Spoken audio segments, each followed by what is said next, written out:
Bom, pessoal, vamos fazer a nossa última aula aqui sobre o gênero dramático, tá, gente? Primeiro, antes de entrar nos subgêneros, vamos dar uma revisada de algumas coisas aí, um tópico que eu chamei de basicão.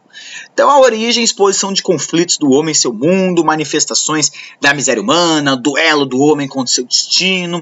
A função pode ser divertir, pode ser satirizar classes políticas, dirigentes, refletir sobre os problemas sociais, conscientizar politicamente os oprimidos, como fizeram, né, o Teatro do Oprimido, né, nos anos 60, refletir a partir da condição humana. Enfim, a função é que nem a gente discutiu lá nas funções da literatura e das manifestações artísticas de forma geral, né? E às vezes depende até da pessoa, né, do espectador, o que aquilo vai despertar nessa pessoa. Então, as ações, o texto pode ser encenado ou não, né? É necessária a presença de um narrador. Desculpa, o texto pode ser representado e não é necessário a presença de narrador, embora algumas peças mais infantis costumam ter, né? Sendo assim conduzido pelas próprias falas e as ações dramáticas dos personagens, né? Aquilo que a gente falou da enunciação em primeira pessoa a cada personagem.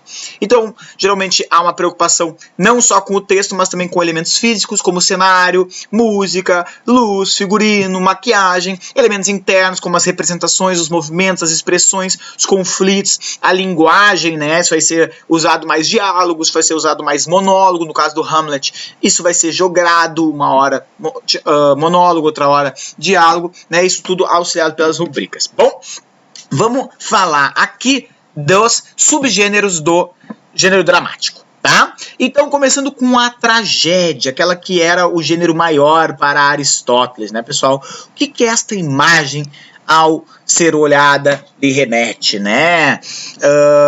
A gente tem uma cena bem forte aí, né? Parece que essa pessoa tá chorando, né? A maquiagem está borrada, né? Há uma cara de melancolia, de dor. Ela tá ajoelhada, segurando as duas mãos como se estivesse, né, lavando de alguma forma, né? Lá atrás pessoas estão sérias, né?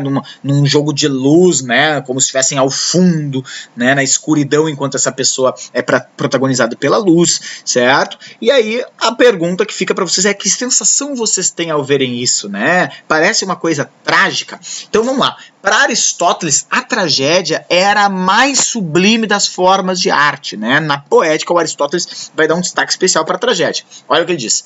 Ela é, portanto, a imitação de uma ação nobre, levada até o final e tendo uma certa extensão numa linguagem realçada por detalhes espirituosos, das quais cada espécie é utilizada separadamente de acordo com as partes da obra. É uma imitação feita por personagens em ação e não por meio de uma narração, e que, por intermédio da piedade e do temor, realiza a purgação das emoções desse gênero. Então, para Aristóteles, a finalidade da tragédia era o que nós chamamos de catarse, né? A catarse é essa expurgação dos sentimentos.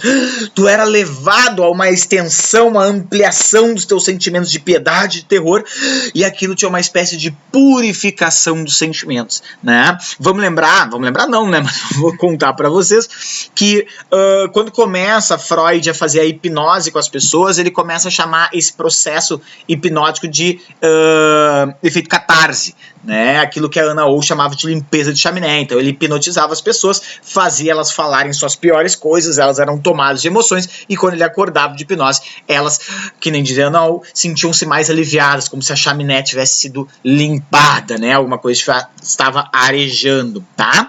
Então, nesse sentido, Aristóteles assinala algumas regras da tragédia, né? Então, primeiro, a ideia de que a tragédia é uma forma de teatro.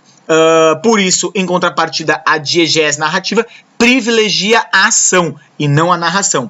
Então, ela é um tipo de imitação, né, pelo diálogo, pela ação, pela representação e não pela narração, tá? O mitos, está escrito mutos, né? O mitos é a história, a ação possui uma unidade que deve ser levada até o final, o que leva a um desfecho percebido como um desmantelamento da crise, ou seja, tem um início, meio, fim, diferente da poesia lírica, né, que não tem um início, meio, fim, é uma expressão, uma estagnação de um sentimento, né? A tragédia, assim como o teatro, de forma geral, tem um início, meio, fim.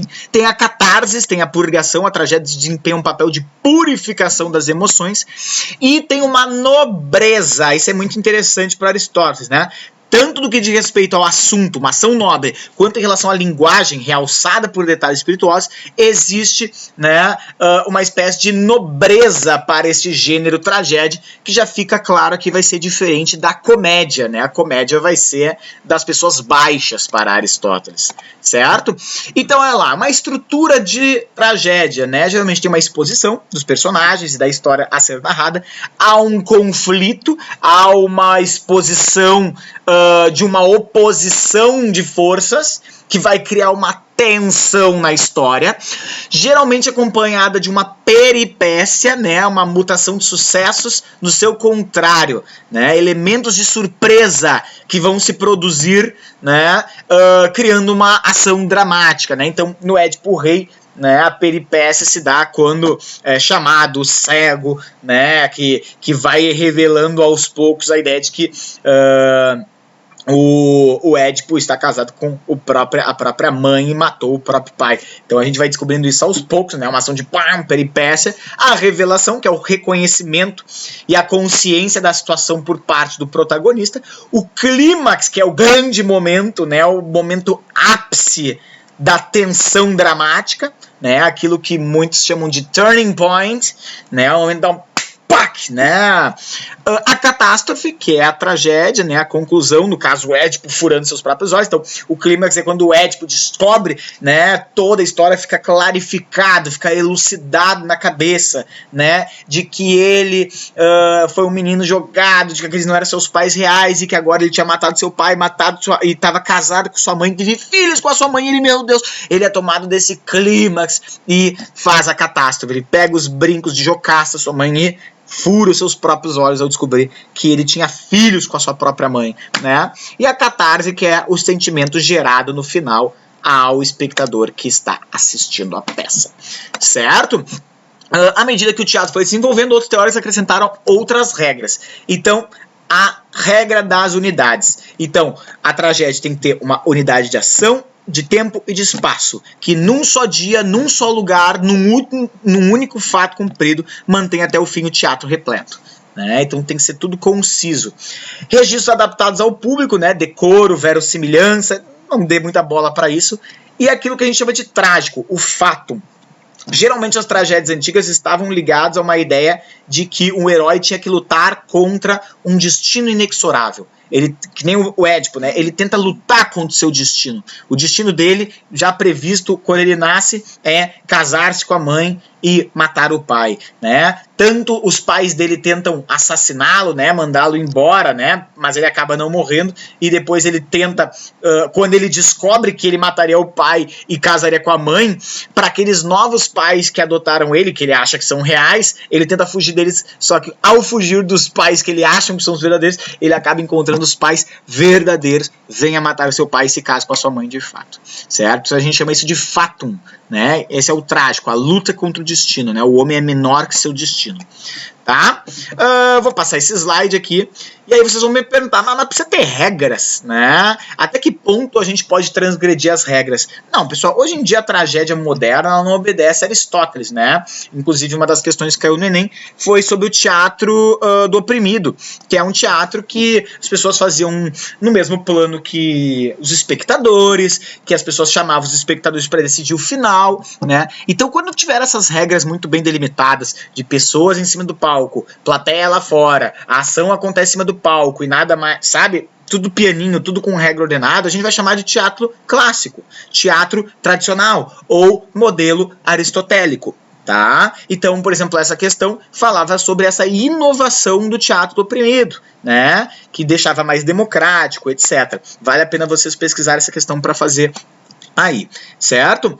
A tragicomédia é uma contribuição da transgressão. A tragicomédia surge a partir, né, da Renascença, né, de uma espécie de tragédia que passava a história inteira sendo trágica, mas que no final tudo ficava bem e tinha elementos até risíveis, por assim dizer, né? Então não se apostava na tragicomédia. No início teve uma enorme conservadorismo que dizia, não, a tragédia tem que seguir o modelo que Aristóteles escreveu na poética lá e tal, mas não, a tragicomédia é uma contribuição das transgressões de regras, certo? De certa forma, toda a criatividade depende da transgressão, né? Se você sempre só segue regras, você sempre vai ser um robozinho, né? A questão é, a qual o limite da transgressão?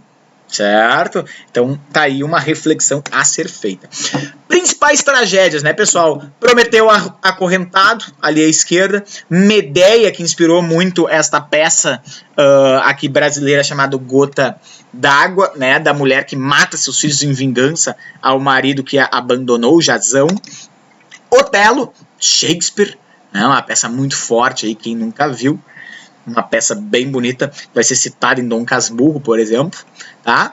E, ao meu ver, a mais linda de todas, a qual usei mais exemplo aqui, Édipo Rei, tá? E o Édipo, depois de furar seus olhos ao descobrir que estava casado com sua mãe, né? Para quem não sabe, vem daí, foi baseado na peça que Freud criou, o conceito de complexo de Édipo, né? De que seria um estágio natural da infância a gente ter essa adoração pelo nosso progenitor, certo?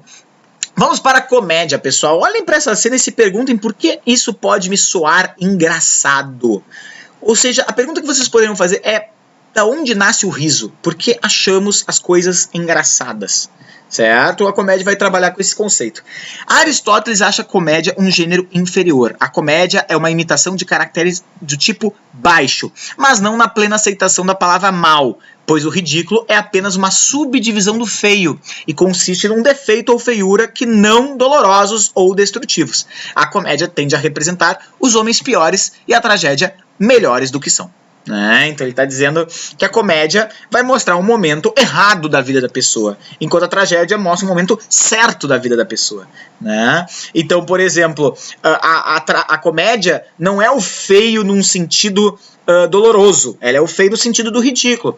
Então eu lembro de uma vez que estava eu e uns amigos meus numa viagem lá em Bariloche, e um amigo meu começou a pular de uma cama pro outro, gritando ponte aérea, e lá pelas tantas ele bateu de cabeça numa parte ali do teto, e a gente começou a dar alta gargalhada, e quando ele levantou, ele tava todo ensanguentado, a gente com uma cara já apavorada, fomos pedir ajuda. Então, enquanto não estava doloroso, a gente estava achando engraçado.